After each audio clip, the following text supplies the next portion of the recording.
Voy a comenzar cuando ustedes quieran.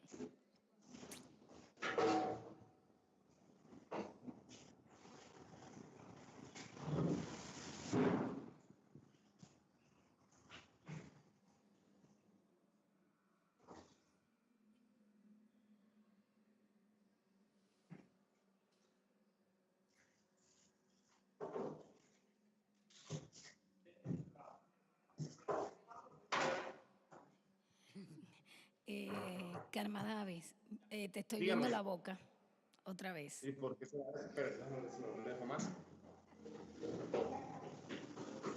Y una cara tan hermosa tiene que verse completa.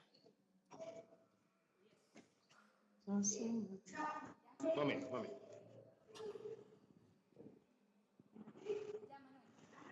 Ok. Bueno, muy buenas noches, muchas gracias. Muy buenas noches, muchas gracias por estar aquí con nosotros y compartir de un diálogo en sala con artistas premiados del concurso de arte Eduardo León Jiménez. En esta edición, la 27, tuvimos el privilegio enorme, tanto Joel Butler, que está vía Skype, como yo, Gina Jiménez y Jorge González Fonseca, de fungir como curadores acompañantes. Ellos muchas veces no necesitaban tanto acompañamiento porque son muy disciplinados y profesionales, aunque sí alguna que otra vez necesitaron interlocutores. Tuvimos el privilegio de hacer esas funciones y una de las razones por las cuales hacemos estos diálogos en sala es precisamente porque en ocasiones se dice menos de lo que se debería. Y estas oportunidades sirven precisamente para hablar sobre las obras en una manera más distendida, en una manera más ya después que todo pasó, que hay menos estrés, menos ataques del tiempo. Y eso es lo que vamos a hacer. La metodología del encuentro de hoy va a ser la siguiente. Después de esta introducción y una breve introducción de Joel, vamos a proceder a hablar primero de la obra de de Patricia. Después vamos a pasar a hablar de la obra de Eleazar. Después pasamos a hablar de la obra de Karma Davis y finalmente de la de Baltasar Ali, que se encuentra un poquito retrasado por cuestiones de fuerza mayor. Entonces, otra vez buenas noches. Eleazar, gracias por estar aquí. Gracias a ustedes por estar aquí. Joel, cuéntanos. Pues apoyándome un poco en esa idea que tú decías de que muchas veces hablamos y no hablamos suficiente, creo que también aporta un poco a la mecánica que vamos a trabajar hoy el hecho de que cada uno de nosotros va a hablar con artistas con quienes no trabajó durante el seguimiento. También un poco traer esas curiosidades y cuestionantes que salen desde quien conoce la obra un poco menos que el curador acompañante. Creo que eso también nos ayuda a poder ver otra óptica de cada una de estas obras. Y pues yo sumamente agradecido de poder estar presente de manera virtual porque ha sido un concurso que por motivos educativos me he perdido casi en su totalidad y muy contento de poder acompañarlos hoy. Gracias. Les informo que aparte de nosotros que estamos aquí en Santiago de los 30 Caballeros, Joel se encuentra en Madrid, España, Karma Davis se encuentra en Guatemala y Patricia se encuentra en México, ¿cierto? Ok, good. Sí. Sí, entonces vamos a comenzar nuestro diálogo en sala con el diálogo con Patricia. Voy a conducirlo yo. La obra de Patricia, personalmente, yo no trabajé contigo, pero personalmente yo tenía una afinidad muy particular porque trataba temas que tenían que ver con la violencia contra la mujer. Pero algo interesante, más interesante que lo usual, subyace en todo esto. esto es una historia diferenciada de por sí, no necesariamente porque cuenta una historia de maltrato particular, sino porque cuenta 3 historias y además va en contra de las normativas regulares de eso. ¿Cómo tú te acercaste a ese tema en particular? No se oye. No se oye. Patricia, no se oye. Escríbanle que no se oye. No se oye. No.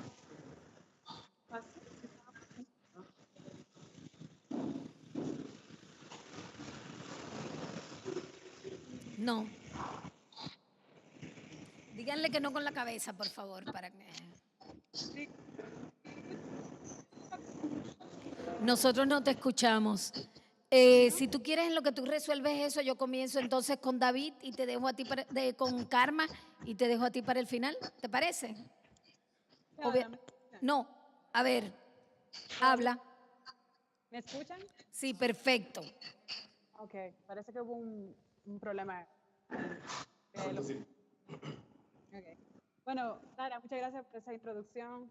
Es un placer para mí estar aquí con ustedes, compartiendo este espacio con esos grandes artistas e historiadores del arte. Bueno, respondiendo a la pregunta, tomo, siento que tengo que iniciar la palabra con el nombre de la Ahí, pieza. perdón, Patricia, perdón. Hay algo, ponte el micrófono o más cerca de la boca o quítate el pelo porque estás rozando con algo y suena raro. Yo lo Sí. escucho también, pero no sé si... no sé, yo... No se escucha bien, ¿no? No, porque está cerrado. Se está cortando, ¿no? A ver, inténtalo otra vez, disculpa.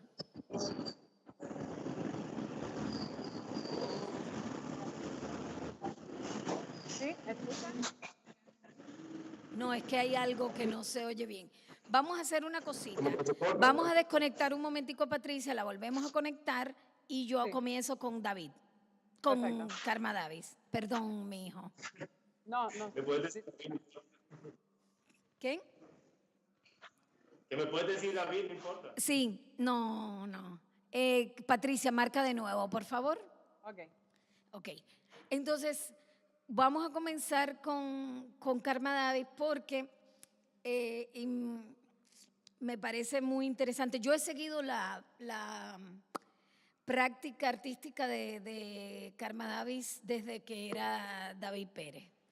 Y ha sido un seguimiento muy cercano porque sin lugar a dudas creo que es uno de los artistas dominicanos con mayor dedicación, compromiso, disciplina y con una obra de una gran proyección y una gran dimensión, no solamente en términos de lo artístico, sino también en términos de lo cultural y político.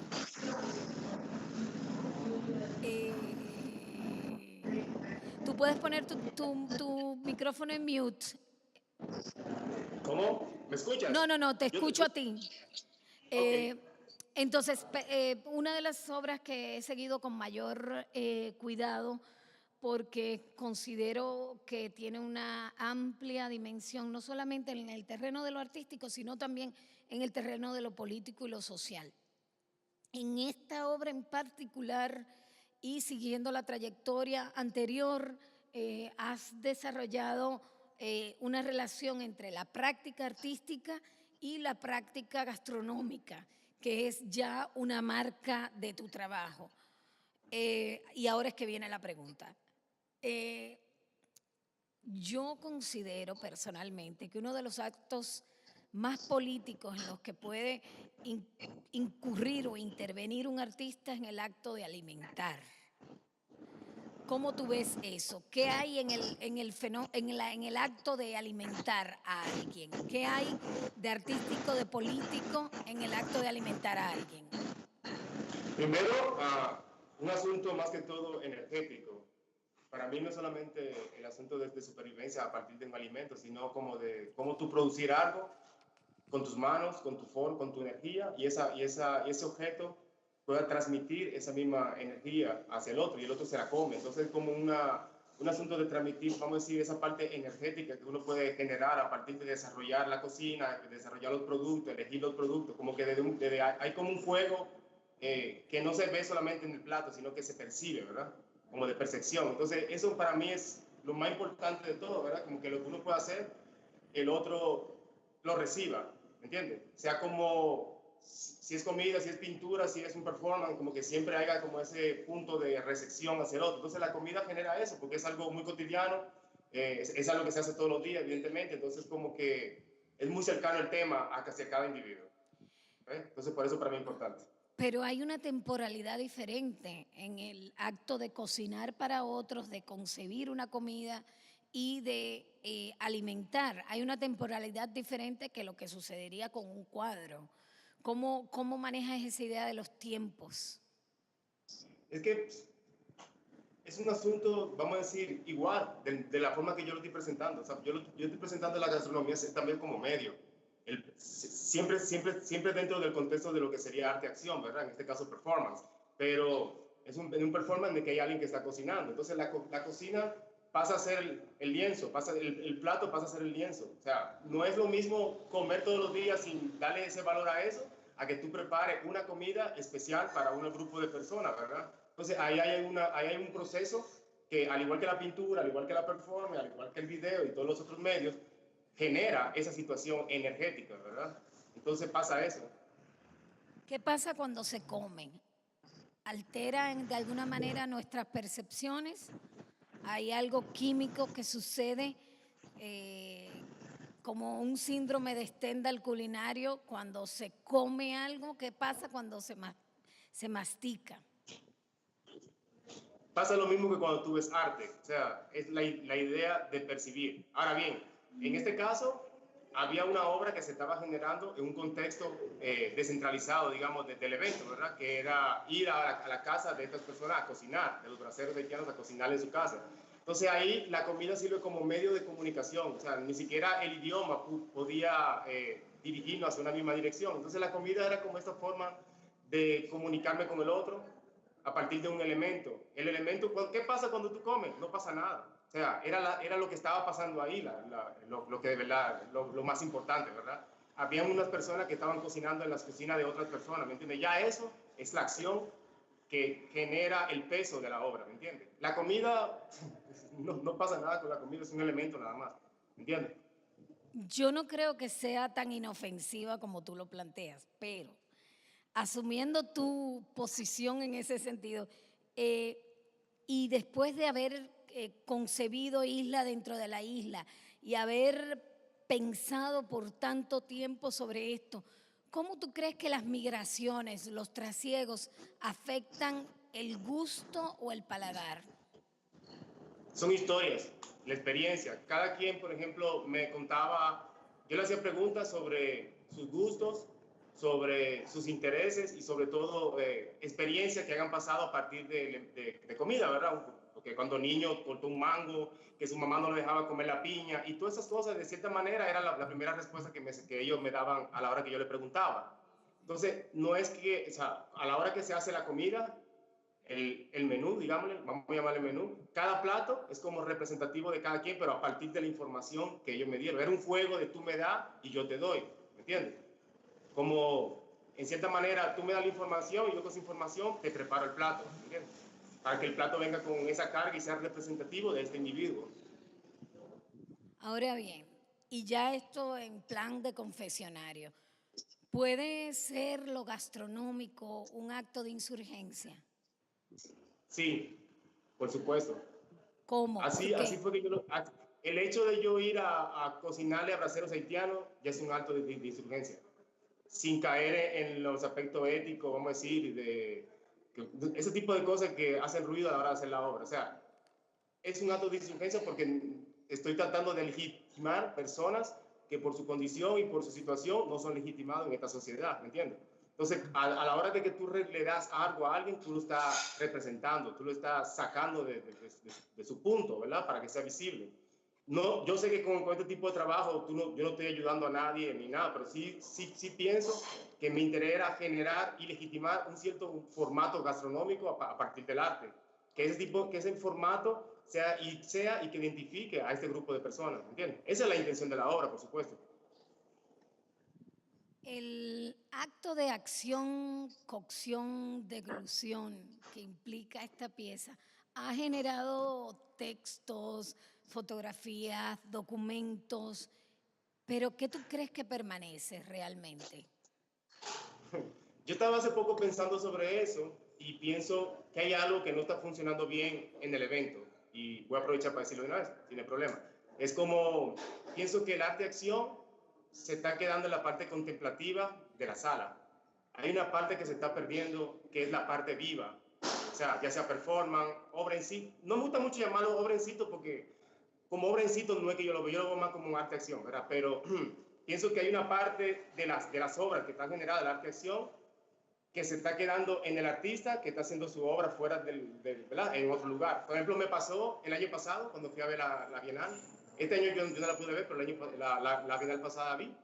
Y lo que más me impresionó fue la obra de Elvis Díaz. Y, o sea, la experiencia que yo, cuando vi esa obra, primero que dije fue, wow, qué lindo sería estar ahí. O sea, ¿qué está pasando? Hay algo que no está permitiendo que el público tenga acceso a la obra en vivo. Y eso yo pienso que es algo que debería tomar en cuenta la institución para futuras bienales, porque de verdad la parte contemplativa es solo el documento.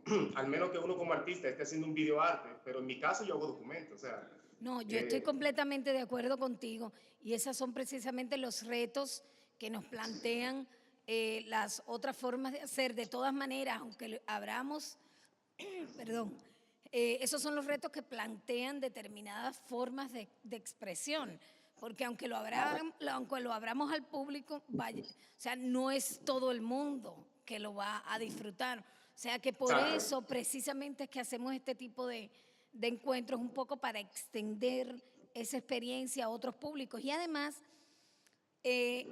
creo que si hay un premio bien otorgado, es precisamente el tuyo, que es de por sí un premio editorial, que se va a volcar una experiencia en una edición, ya sea virtual o en algún momento física. Pero estoy consciente y de acuerdo con todo lo que dices y aquí en la institución lo estamos también. Son maneras que tenemos que investigar y ver cómo es más efectivo eso. Porque al fin y al cabo cuando se hacen estas cosas no es solamente para ustedes, sino también para los públicos más diversos que nos visitan, que nos interesa a nosotros que tengan un contacto real con la pieza, si es posible.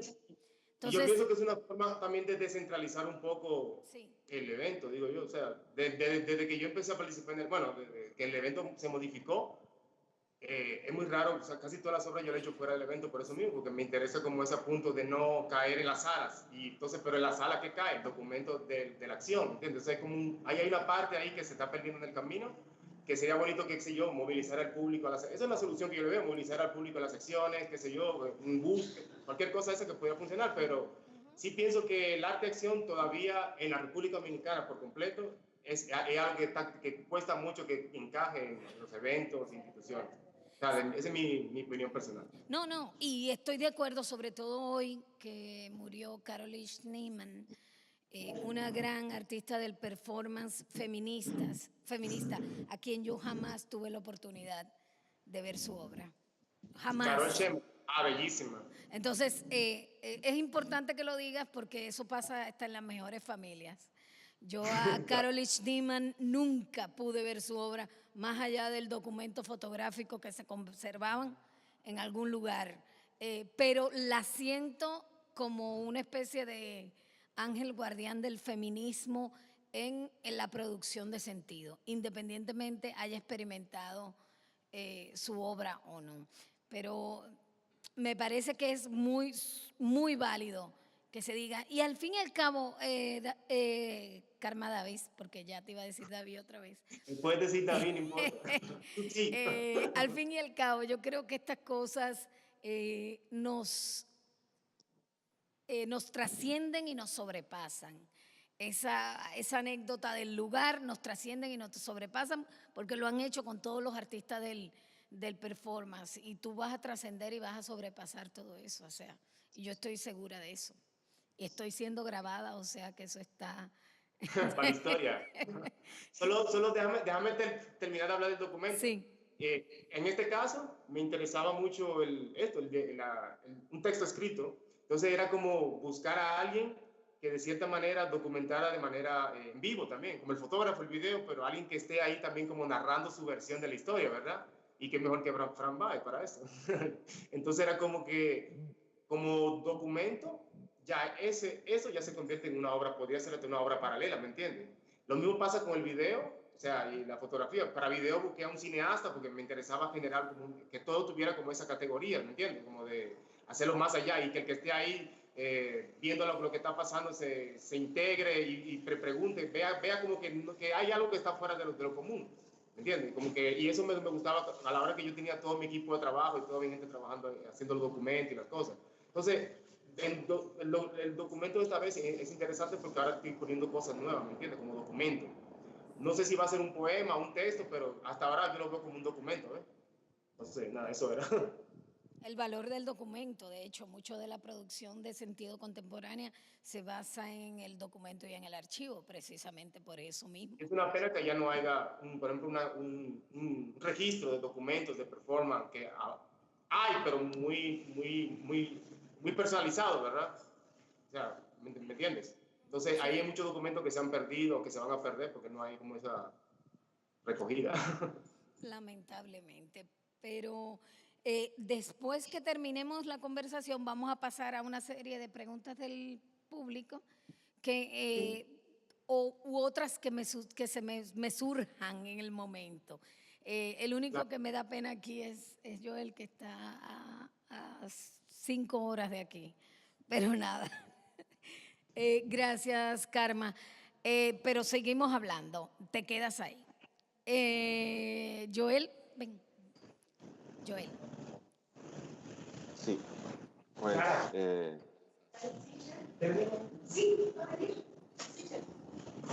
Dale, Joel. ya estamos. Pues, Eleazar, tengo unas cuantas preguntas sobre tu obra. Viendo la obra y viendo un poco cómo empezó la propuesta y cómo llegó la obra, me surge algo muy particular y es, ¿qué es para ti la masculinidad? Sí, así me dijo. ¿Puedes apagar el otro? Bueno, buenas noches, gracias a todos y todas. La masculinidad. Así como el mismo tema de lo que es toda la instalación. ¿No escuchas? ¿No te escucho? ¿Aló? Joel, ¿tú escuchas? Joel no nos escucha. No.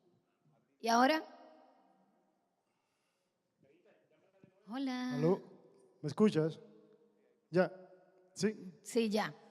Bueno, la masculinidad en principio para mí es un constructo y es algo que está en una evolución constante. Posiblemente el tema central es ese punto de fragilidad y de crisis que hay en esta masculinidad que vemos y la que se ha proyectado en base realmente a lo que la sociedad dicta en una heteronormalidad. Pero para mí realmente la masculinidad es un constructo, no es algo que está definido y un punto, sino algo que va en una evolución constante. En una forma de equilibrio yo sí trato de ver cómo buscamos una masculinidad que sea más fluida y que tenga una empatía, no solamente con la parte femenina, sino también con otras diversidades, que es de lo que futuramente podría hablar, que no solamente yo parto de lo binario, sino realmente de esa diversidad en la cual no se visibiliza por un heteropatriarcado castrante. Muy bien. Y esa masculinidad también que tú propones tiene una conexión clara con la naturaleza en esta obra en específico. ¿Para ti esa conexión es algo que se está descubriendo en esa evolución de esta masculinidad o crees que quizás un rescate de antiguas tradiciones y formas de hacer? En principio es algo muy personal, porque realmente cuando yo comencé a tener contacto de una forma para mí como de respeto con la naturaleza, algo muy reciente, es una cuestión de 5 años para acá. Entonces fue como de una forma prácticamente entre el experimento y lo que fue surgiendo de forma orgánica, en el cual me voy a hablar yo mirando a... Sí, sí, no te preocupes. Eh, esto me ha salido en una forma u otra de cómo yo, comenzando, observando y contemplando mi entorno, comencé a encontrar metáforas, analogías con relación a lo que es mi comportamiento y después observando lo que son la forma de los hombres, principalmente aquí, en el Caribe, en la parte de República Dominicana, y fui como encontrando ciertos guiños de metáfora. Y ahí sí fue desarrollando con el Landar cómo yo podía combinar con el tema de la nueva masculinidad. Realmente es algo muy personal. Creo y recomiendo que cuando un ser humano comienza a tener empatía al mundo de la micología, al mundo de la fauna, al mundo de la flora, comienza a entender muchas cosas que no son muy ajenas a uno como ser humano. Y ahí uno creo que se sensibiliza más con el tema realmente de la nueva masculinidad para ver si hay un cambio que es necesario en esto que realmente se llama masculinidad, que hay que ponerle el signo de interrogación porque hay que hacer una transformación. Muy bien. Cambiando un poquito el enfoque ahora, el tema, yo sé que tú trabajas desde una comunidad en las afueras de las terrenas. Sí. ¿Y cómo afecta esa comunidad tu trabajo y cómo afectas tú con tu trabajo a esa comunidad? Siento que incluso el acto de llevar su fortaleza y su activismo hasta el último momento que la llevó a ella con sus hermanas a su muerte, la hace, hizo una conmoción social donde ayudó que el pueblo se rebelara contra la dictadura e internacionalmente a raíz de esto se conmemora el mes de la mujer a raíz de la muerte de ellas. Siento que definitivamente, y siempre ha sido como, las hermanas menores como algo desde pequeño, desde los libros de historia de Santillana hasta los espacios internacionales donde he podido participar, siempre son nombradas, reconocidas y bueno, es algo definitivamente que ha sido constante en mis estudios, en mi crecimiento y mi entendimiento como mujer, como activista, como empoderamiento y siento que esa sería mi mejor forma de poder definir mi relación con ella y con sus hermanas, realmente. Gracias, Patricia. Finalmente nos pudimos comunicar gracias a la tecnología. Joel. Bien. Ali, ¿cómo estás? El micrófono. Micrófono, por favor, que Perdón, si no, no te oigo. perdón. Esta es una conversación muy cotidiana, pero no estamos en la sala de nuestra casa. Gracias. Es que te veo ahí diciendo que estamos exactamente en la sala de mi casa. Ya, bueno. Pues, de nuevo, viendo solamente la pieza a partir de fotos, habiendo leído todas las descripciones iniciales y oyendo un poquito del proceso, voy a iniciar uniendo las dos primeras preguntas que tenía en una, porque al final creo que van muy de la mano. Okay. En la entrevista anterior que tú diste para el concurso, tú defines la catapulta como un arma de invasión. Por otra parte, hay personas y grupos que abogan contra los derechos de inmigrantes, llamándoles una invasión en todos los países donde hay una migración importante. Pensando en I'm Bringing the Party to You, ¿quién dispara la catapulta y quién es la víctima? Tremenda, excelente pregunta. Gracias, Joel, por crear esa plataforma. Bien, ¿quién dispara la catapulta y a quién? Bien. Últimamente hemos escuchado a importantes gobernantes hablar sobre invasión. Tenemos casos recientes como los migrantes las caravanas migrantes de Honduras, por ejemplo, y los casos locales, por ejemplo, como nuestro presidente hace poco le echó la responsabilidad a los deportados de las condiciones de criminalidad que hay en el país. El tema es, y la pieza al final trata de asignar la justa responsabilidad de estas situaciones a sus respectivos protagonistas. Desde el punto de vista de invasión, siempre se ve la invasión como algo negativo. En el caso de esta pieza tiene varias lecturas. La invasión, entre comillas, puede ser una invasión como tal, o sea, una violación de las fronteras de una región, de un país, obviamente si es una invasión y una violación sin permiso del lugar al que tú estás ingresando.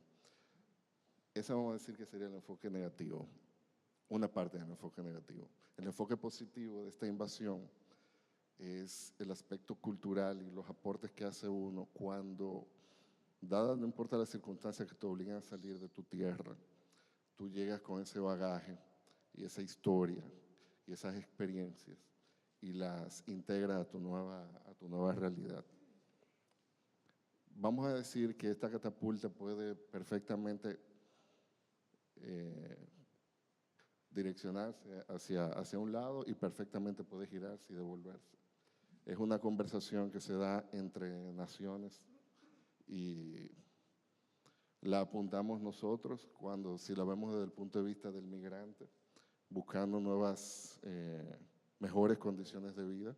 Entonces, en este caso, a quien la estoy apuntando es el lugar donde estoy, vamos a decir, dibujando el mapa de mis sueños, de mi futuro, donde el ideal, el lugar donde yo quiero crecer y desarrollarme. Vamos a decir que ese sería el destino. Desde el punto de vista de los que están del otro lado, ahí puede venir la parte de la visión negativa de la invasión. Vienen estas personas a las cuales no se le puede culpar, buscando eso mismo, mejores condiciones de vida. Y ahí puede verse perfectamente el tema de la invasión. Cuando hablaba ahorita de la responsabilidad, la catapulta en este caso, por ejemplo, la bola desde el punto de vista positivo se puede ver cuando hablábamos del aporte cultural, las luces, la fiesta, en el caso en particular de nosotros los dominicanos, esa alegría inherente a nosotros, que nadie nos la puede quitar, no importa la situación en la que estemos. Esa sería una visión. Igualmente, desde el punto de vista de los responsables de crear estas circunstancias que llevan al migrante a salir de su tierra, es una delegación de responsabilidad, de tú decir, no, ok, yo no puedo lidiar con esta situación, yo te mando esta fiesta a ti, te la mando. Abre la puerta, hola, llegué, I'm bringing the party to you. Te traje esta fiesta para ti.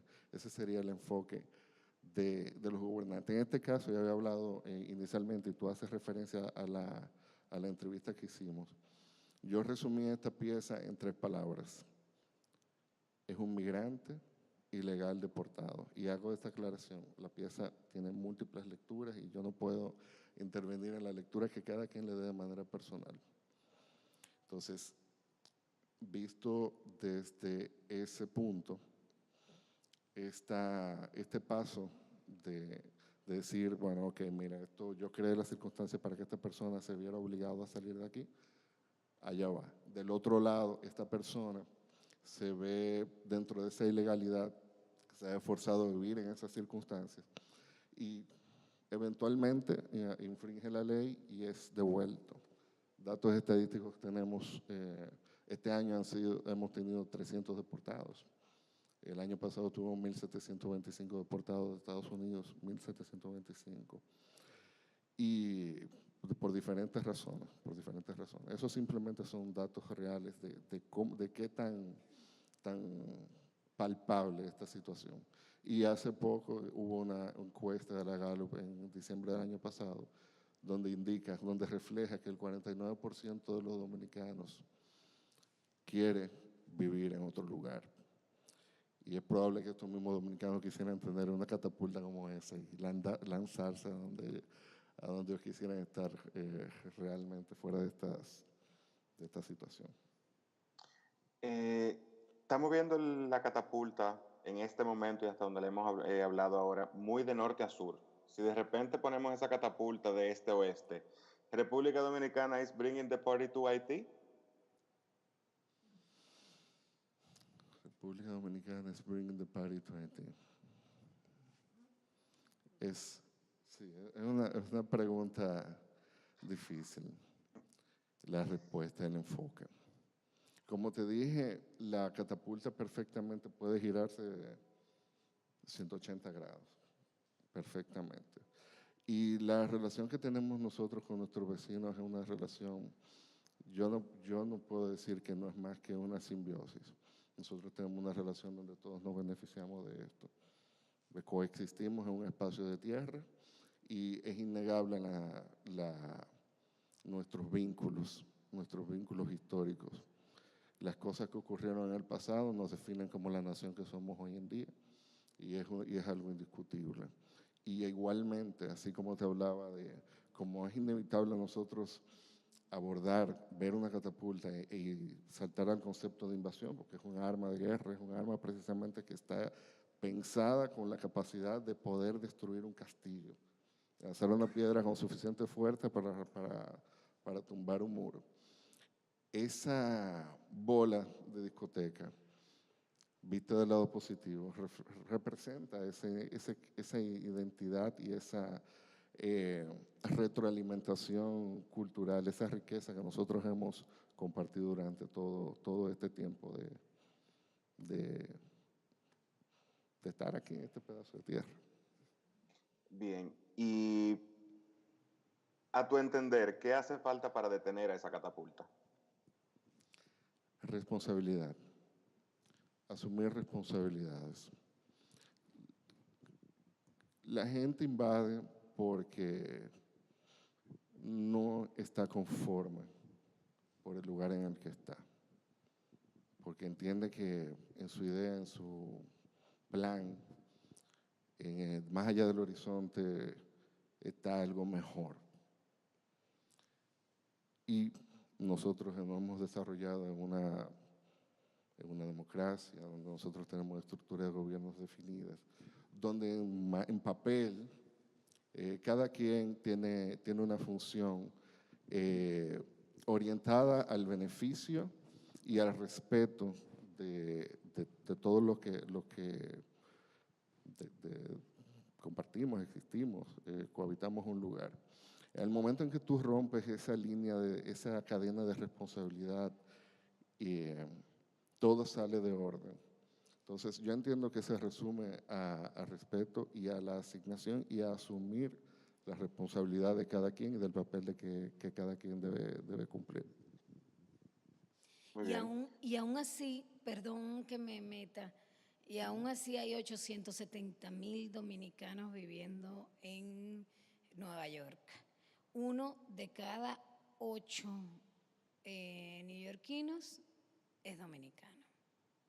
Entonces, esto no es una cuestión de invasiones o cruzar fronteras ni nada, sino que es que esa formulación de fronteras no, primero, es totalmente ineficaz y es totalmente absurda, aunque tengamos que vivir 100 años más con esto. Pero de por sí creo que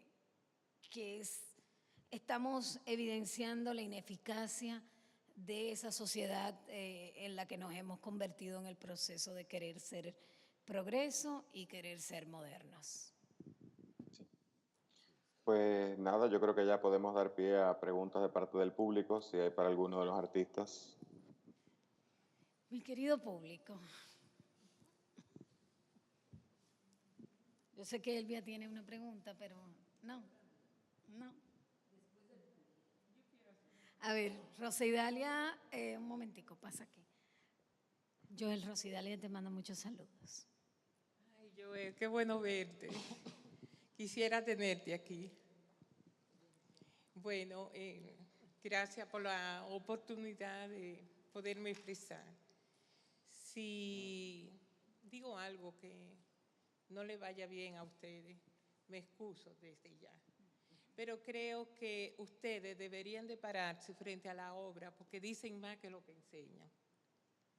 Yo oyéndolo a ustedes, siento que lo que está diciendo, lo que quiere demostrar, no lo logra en la obra. Una cosa es una obra que quiere reflejar, que quiere decir. Por ejemplo, para mí, eso está disparándole al arte. No a muro, sino al arte. Es una manera de yo pensarlo, ¿verdad? Porque esa pieza fue en una época, tuvo un valor grandioso hacia sus funciones de destruir muros. Eran eternamente tiempos completamente diferentes a los nuestros. Tener una bola brillosa, tener un aparato que el artista tiene que pasar rato diciendo lo que es, y diciéndolo bien, y diciéndolo que puede expresarlo mejor que la obra. Debería de pararse ahí y decir todos los días al espectador que se acerca, mira, esa bola es una bola de discoteca, que no tiene que ver nada con eso, pero es una bola de discoteca, es una bola que se lo podemos tirar quizá a los haitianos, lo que sea. Yo lo siento mucho pensar de esa manera, pero yo creo que el arte es muy, muy exigente.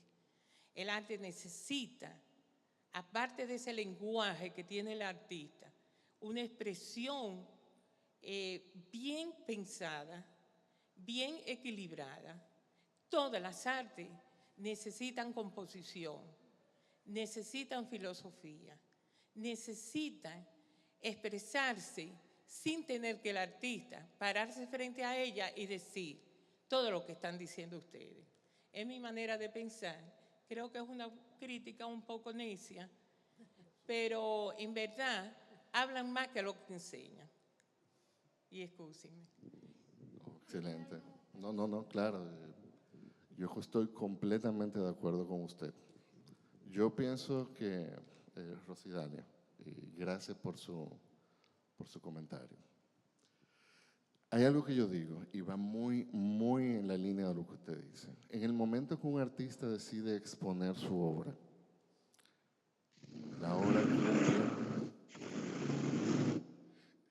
la obra cumple 18 años y se hace adulta. Ya yo no soy responsable de la formación de esa pieza.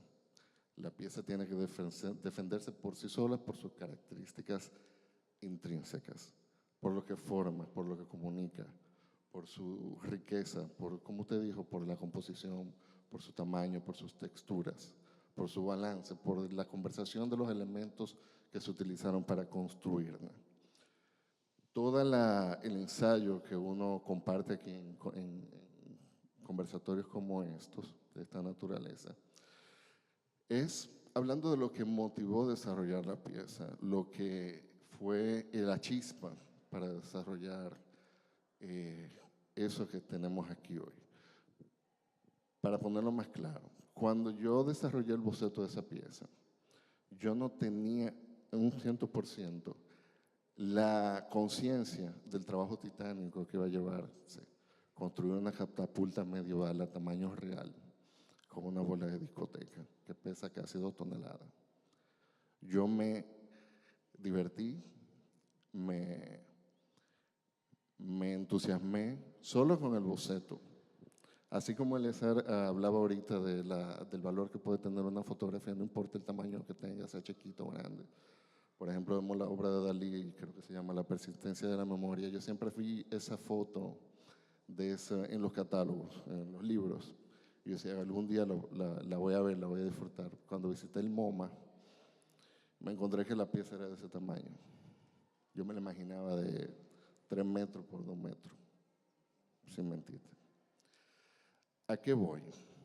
Una vez se desarrolla esa idea, el proceso de ejecución, que fue algo muy importante que compartí con Jorge González Fonseca en el proceso de curaduría, donde discutíamos texturas, donde discutíamos principalmente el tema de los formatos y la relación del espectador con la pieza final. Porque algo muy importante es que, por ejemplo, si fueran perfectamente yo pude haber presentado ese boceto y decir, bueno, y que la gente vea, bueno, una catapulta y una bola de discoteca. Y ahí está la idea conceptualmente, y comunicaría probablemente conceptualmente lo mismo que esa obra. Y eso sería una apreciación de la idea. Ahora, en el momento que uno lo lleva a la tridimensionalidad y evalúa recursos artísticos, plásticos, como lo que usted menciona, ya pasa de la apreciación a la experiencia, donde tú puedes rodear la pieza, acercarte, atreverte a tocarla, contrastar las diferencias de texturas entre los cristales, los espejos y la madera rústica avejentada para parecer que tiene más de 500 años. A partir de ahí, esos recursos que cada quien le comunica lo que puede comunicar. Nadie está obligado a tener una interpretación directa, lo que me motivó a desarrollarla. Cada quien la interpretará de acuerdo a sus recursos, a sus experiencias personales, a los códigos dados por su formación y su sensibilidad artística para decodificarla, para reinterpretarla. ¿Alguien más tiene algo que decir? A ver, ahí tiene. Me voy a enganchar en el comentario de Rosy, pero en otra dirección. Todos sabemos que la relación del público, el artista y la obra en la época actual, contemporánea, es una relación muy compleja, para la que lamentablemente no estamos preparando los públicos. Y eso es muy lamentable, porque la distancia que se acrecenta, ¿verdad?, por esa limitación, por esa ausencia de preparación, que no solo es informativa, sí, pasa también por el plano de la sensibilidad, por la comunicación más profunda, que es simplemente el registro de una información. Y es un problema que lamentamos los que asistimos, ¿verdad?, a conectarnos con las propuestas de los artistas, y es un problema que seguramente ustedes, los artistas, lamentan también. Y pienso que esa es la tarea ingente de las instituciones de arte, ¿sí? Retomar otra vez esa función que pienso que cada vez se pierde más y se diluye en otras acciones priorizadas que no van a resolver esta problemática. Es una problemática tremenda que yo pienso que se devuelve al artista desfavorablemente, no solo porque no comprendemos íntegramente o porque sobrecomprendemos también lo que nos están proponiendo, sino porque quizás esas otras acciones comunicativas, propagandísticas o qué sé yo, que hacen las instituciones culturales o las que no hacen, nos están dejando un poco en una especie de marea de confusiones o de desinformaciones. Yo coincido con Rosa Idalia, con Rosy, en ese sentido. Cuando ella dice, ustedes explican más de lo que vemos, ¿sí? Por ahí me parece que está el mayor problema que tenemos ante nosotros. Tú sabes, Elvia, que yo creo que esa es una discusión que es urgente. Es una discusión que es urgente porque si bien es cierto que existen distancias muy grandes, no es menos cierto que siempre han existido. La relación del parmigianino con sus autorretratos o de, no sé, Paolo Uccello, Piero de la Francesca con la Madonna del Huevo y los públicos en el Renacimiento también eran muy distanciadas porque los códigos eran desconocidos. Con eso no quiero tratar de reincidir en que el arte y el diálogo con el arte sea una cuestión de élites, todo lo contrario. Quiero decir que nunca había estado el arte o la producción de arte más cercana a la gente que ahora, en estos momentos, porque habla su idioma. Quizás yo prefiero que hablen un poquitico más y que no digan que la obra hable por mí, porque eso es una actitud que fue bastante hipócrita en los 70, de los 70 a los 90, decían que la obra hable por mí, porque no había argumentos. Entonces, creo que hubo un momento que no había argumentos para justificar un discurso artístico. Y decían eso, ese era el discurso. Eso se rompió con la generación de los 80, sobre todo en Cuba, que tú sabes, que comenzaron a explicar y a dialogar sobre determinar, precisamente porque necesitamos establecer unos diálogos más cercanos con la gente. Por eso es que se hacen este tipo de cosas. Independientemente de las distancias que yo pueda tener con la obra de Baltasar, que para mí, personalmente, yo preferiría que se quedara en la idea de llevar la fiesta a un sitio, más que en invasiones y nacionalidades y cosas así. Ese es mi espacio de lectura y así es que yo decido verla y no le estoy faltando para nada el respeto a él, manteniéndome al margen de ciertas cosas, porque si nos pudiéramos mantener en los límites fronterizos de las ideologías de cada quien, yo no leyera a Mario Vargas Llosa. Yo mandara a quemar sus libros, literalmente. Entonces, creo que hay una cuestión de interpretaciones que son libres.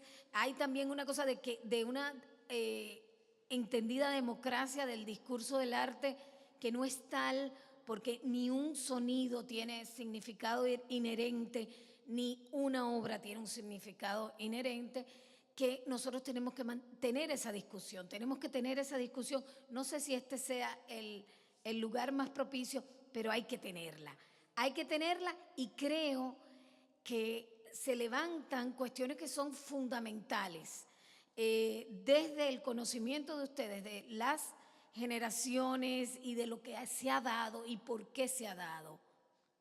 Recientemente tuve la maravillosa oportunidad de sentarme a hablar sobre Sueño de una noche de verano, la escenografía de Susi de Pellerano en 1989 para la pieza adaptada de Manuel Rueda, Another Time, Another Dream, de William Shakespeare, en el Teatro Nacional. La puse en ese momento, el 80% de las publicaciones de esa pieza de Susi de Pellerano, que entiendo que fue seminal para lo que pasó en el arte contemporáneo dominicano, fueron no entendemos lo que está pasando, este país no es una ruina, ¿por qué no los muestran así? ¿Qué ha pasado? Había pasado solamente hace 10 años el ciclón David, el país estaba todavía en ruina, pero no llegábamos a verlos, no llegábamos a verlo así. Yo creo que hace falta el distanciamiento histórico hasta para esto.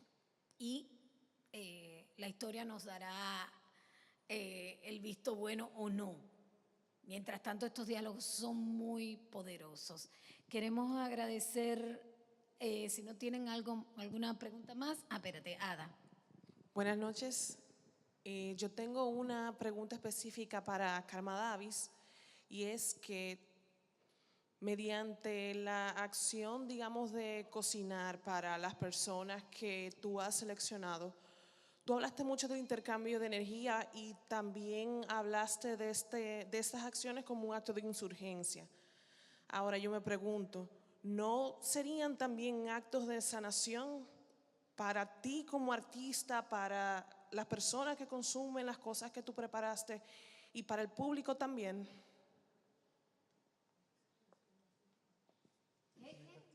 No se oye. El micrófono. Patricia, apaga el tuyo. Ay, Dios mío, Dios de la vida. Decidió no responderte. Él está prendiendo su micrófono. Del Sí, mensaje. yo sé. Mutis por el foro.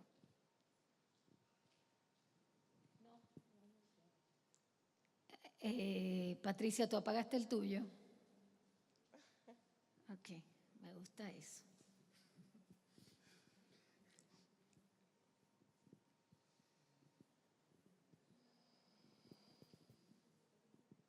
Chicas, seguimos hablando ahorita. No se oye nada. Ya lo vi. Ahí. ¿Ahora? Sí. Ahora sí, pensé que lo moví el micrófono. Sí, todo arte conlleva un legado de sanación, en cierta manera, más que todo para el artista, ¿verdad? La experiencia de compartir lo que tú sientes por dentro es como un acto, es el primer acto para tú llevar a un nivel elevado de pensamiento y esa es la sanación. Cuando me refiero a acto de insurgencia, me refiero a la acción que se realiza, o sea, como experiencia, ¿verdad? Y la idea es que al final todo acto traumático, bélico, insurgente, qué sé yo, que trae una consecuencia no normal a lo que uno espera, es un acto de sanación. Es el primer acto de sanación. Para sanarse primero hay que estar enfermo, ¿verdad? Entonces, como el primer acto de sanación viene a partir de este contacto, ¿no? No sé. Y yo no sé si puedo responder un poco de la pregunta que hicieron anteriormente. Sí. No es que no entendía bien cuando la segunda persona que preguntaba hablaba del problema de obra en sí, ¿me entiendes? Como obra como contexto o obra como fuente de información hacia un espectador. Hay como que me perdí un poco con la pregunta. No, o sea, no entendemos cuál es tu pregunta. No, mi pregunta es la persona que preguntó de segunda, la segunda persona a la que tú le respondiste, exactamente cuando ella habla de un problema, ¿a qué se refiere exactamente de la obra? ¿A qué problema de la obra que ella se refiere? Ya va. No, yo no me estoy refiriendo a un problema de la obra. Yo empecé planteando que hay una relación, una especie de trinomio, artista, obra, público. Y el problema lo centré ahí y en la importancia, ¿verdad?, de que sea eficiente esa relación, que nuestros públicos, realmente nuestros públicos no estamos preparados desde el punto de vista no solo informativo, sino sensible también, que eso es un problema, ese es el problema, que para mí determina que se pare alguien y vea una catapulta. Ok, o sea, que no vea más allá de la catapulta, sino mira esa catapulta. Lo he visto en esta sala. Ok, ya entendí su preocupación, muchas gracias. Fue que él no entendió. ¿Perdón? No, sigue.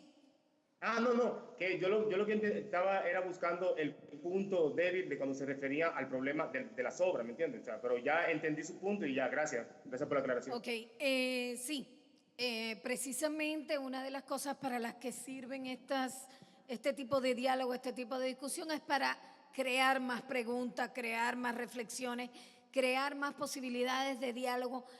Quisiéramos tener siempre mucho más tiempo y espacio para hablar de todo esto. En este momento, bueno, Señores, muchísimas gracias a ustedes que están tan lejos y a tanto tiempo de distancia. ¿Qué? Ah, perdón. Ay, cuidado con la Se hora. acabó. Sí, ah, no. Yo vengo Ay, de que visita. no lo vi, perdóneme. No, sí, yo vengo de visita de la capital y entré porque tenía mucho deseo de conocer el Centro León Jiménez Ay, qué bueno. por el hecho de la música.